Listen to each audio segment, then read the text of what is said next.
অর্ধাঙ্গিনী। অনু bag গোছাতে গোছাতে বলল, ডিপ ফ্রিজে 1 সপ্তাহের খাবার রান্না করা আছে। তুমি খাবার আগে শুধু একটু কষ্ট করে গরম করে নিও। কি পারবে তো? আমি দরজায় হেলান দিয়ে দাঁড়িয়ে মাথা নেড়ে বললাম, হুম। তারপর অনু আলমারি থেকে অনেকগুলো শাড়ি বের করে বিছানার ওপর রাখলো। সেখান থেকে একটা শাড়ি হাতে নিয়ে আমাকে দেখিয়ে বলল, মেরুন রঙের এই শাড়িটা বিয়েতে পরলে কেমন হবে? আমি আবার মাথা নেড়ে বললাম, ভালো। অনু শাড়িখানা ব্যাগে ঢুকিয়ে রাখলো।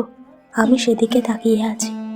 অনুর বারবার হাত নড়াচড়াতে ওর হাতের চুড়িগুলো কেমন রিনিঝিনি বাজছিল। অনেকক্ষণ ধরেই আমি সেই শব্দ শুনছি। ঘোর কাটলো অনু যখন এসে আমার চুলগুলো এলোমেলো করে দিয়ে বলল, কি স্যার, কি হয়েছে আপনার? খুব বিষণ্ণ লাগছে যে। আমি কিছু না বলে হেঁটে বিছানার ওপর গিয়ে বসলাম। তারপর বললাম, কই, কিছু না তো। অনু আবার ওর গোছ গাছে ব্যস্ত হলো। এবার আমি জিজ্ঞেস করলাম, কবে যাচ্ছ বাড়িতে? অনু বলল, সকালে। দারোয়ানকে দিয়ে ট্রেনের টিকিট কাটিয়ে রেখেছি, 8টায় ট্রেন। আমি শুধু বললাম, ও আচ্ছা। তারপর অনেকক্ষণের নীরবতা। সে এটা ওটা গুছিয়ে ব্যাগে ঢোকাতে লাগলো। আরও খানিকক্ষণ পর অনু বলল, রোজ অফিস থেকে বাসায় তাড়াতাড়ি ফিরবে। আমি নেই বলে যে রাত বিরাত বন্ধুদের সাথে আড্ডা দেবে তা হবে না। আমি আবার মাথা নেড়ে বললাম, একদম বাইরের খাবার খাবে না। রান্না করে রেখে গেছি কষ্ট করে হলেও, এই কয়দিন এগুলোই খাবে। অফিস থেকে এসে জিরিয়ে নেবে। তারপর গোসল সেরে ঘুম। নো রাত জেগে এল ক্লাসিকো দেখা। কি এত মুখে কথা বলা যায় না? অনু এবার খানিকটা ভ্রু কুচকে বলল, আবার সরি। আর হ্যাঁ, অফিস থেকে যত দ্রুত সম্ভব ছুটি নিয়ে আমাদের বাড়িতে যাবে। সবাই কিন্তু তোমার জন্য অপেক্ষা করবে, বিশেষ করে তোমার ছোট বোন অর্পণা। এই আবার কি শুরু করছো তুমি? সরি। অনু এবার কি জানি ভেবে আমার খুব কাছে এসে বসলো। তারপর আমার হাতখানা ওর 2 হাতের মুঠোয় রেখে বলল, তোমাকে রেখে আমি আগে যাচ্ছি, তাই তোমার মন খারাপ, তাই না? আরে না, কি করবো বলো, সবাই আসবে বিয়েতে। কাজিনরা ফোন করে বারবার আগে যেতে বলেছে। তোমাকেও বললাম, কিন্তু তোমার ছুটি নেই এখন। আমার কি দোষ? আরে তোমাকে দোষ দিচ্ছে কে? তুমি বরং সব গুছিয়ে নাও। আমার ছুটি হলেই আমি চলে আসবো। আর হ্যাঁ, সকালে তোমাকে স্টেশনে পৌঁছে দিয়ে অফিসে যাব। অনেক রাত হয়ে গেছে। আমি ঘুমালাম, তুমি সব গুছিয়ে শুয়ে পড়ো। আচ্ছা। খুব সকালে অনু ঘুম থেকে উঠলো। উঠে নাস্তা রেডি করে আমাকে ডেকে তুললো। দুজনে নাস্তা সেরে বের হলাম। স্টেশনে পৌঁছালাম 7টা 46-এ। অনুকে ওর কম্পার্টমেন্টে তুলে বসিয়ে দিলাম। তারপর আমি বসলাম ওর পাশের সিটে। অনু এবার কিঞ্চিত অবাক হয়ে বলল, কি ব্যাপার, তুমি বসছো কেন? যাও, অফিসে যাও, তোমার দেরি হয়ে যাবে। রাস্তায় তো অনেক জ্যাম থাকবে।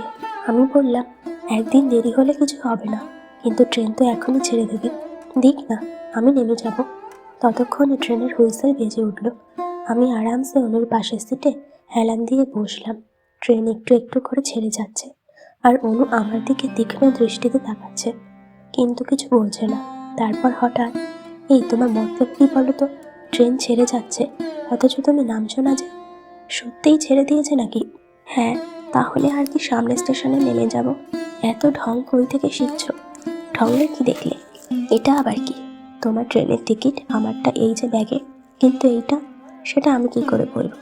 তাই তো এই সিটটা কার, যেটাতে বসে আছো? হবে হয়তো কারো। একটা দেব। আমার দিকে থাপ্পড়ে গিয়ে, মিথ্যুক কোথাকার।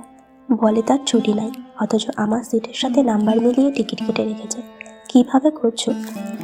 কিভাবে আবার? তুমি যেভাবে করছো সেভাবে। মানে, তোমার টিকিটও কাউন্টার থেকে কেটেছ, আমারটাও কাউন্টার থেকে কেটেছে। এখন কিন্তু মার খাবে, সত্যি করে বলো বলছি। মানে, তুমি যখন সেদিন দারোয়ানকে দিয়ে টিকিট কাটতে পাঠিয়েছিলে, তখন আমি দেখেছিলাম। পরে দারোয়ানকে ফোন করে বলেছি আমার জন্য পাশাপাশি সিট দেখে টিকিট আনতে, আর তোমাকে তা না বলতে। ব্যাস, বাদর একটা। বউ ছাড়া একদিনও থাকা যায় না, তাই না? যাই না তো। তোমাকে না দেখলে আমার খুব কষ্ট হয়। আহা, তাই? হ্যাঁ। তো এত নাটক কেন করলে? তোমার সাথে মজা করতে আমার ভাল লাগে খুব। বিয়ের আগে থেকেই তো দেখে আসছো। তুমি না একটা কি, কিছু না, কিছু না, না, কিছু না, সব কিছু। হা হা হা। অনু এবার খানিকটা সরে এসে আমার কাঁধে মাথা রাখলো, তারপর গা এলিয়ে দিল বুকে। আমি শক্ত করে ওর হাতটা ধরে রাখলাম। হঠাৎ ওকে উঠিয়ে দিয়ে বললাম, অনু, এই শুনছো? কি? আমি যাচ্ছি, অথচ ওখানে গিয়ে পড়বার মতো কোনো কিছু তো নিয়ে আসিনি। লাগবে না। লাগবে না মানে? রাতে তোমার মানি ব্যাগে টিকিট পেয়েছি যখন, তখনই কয়েকটা শার্ট আর প্যান্ট তোমার ব্যাগে ঢুকিয়ে রেখেছি। এখন ঠিক হয়ে বসো তো, আমার অনেক ঘুম পাচ্ছে। আমি তোমার বুকে মাথা রেখে ঘুমাবো। এটুকু বলেই অনু আবার আমার বুকে মাথা রাখলো। আমি মুখ টিপে হাসলাম অনেকক্ষণ। তারপর ওর কানের কাছে মুখ এনে আলতো করে বললাম, পাগলিটা ভালোবাসি খুব।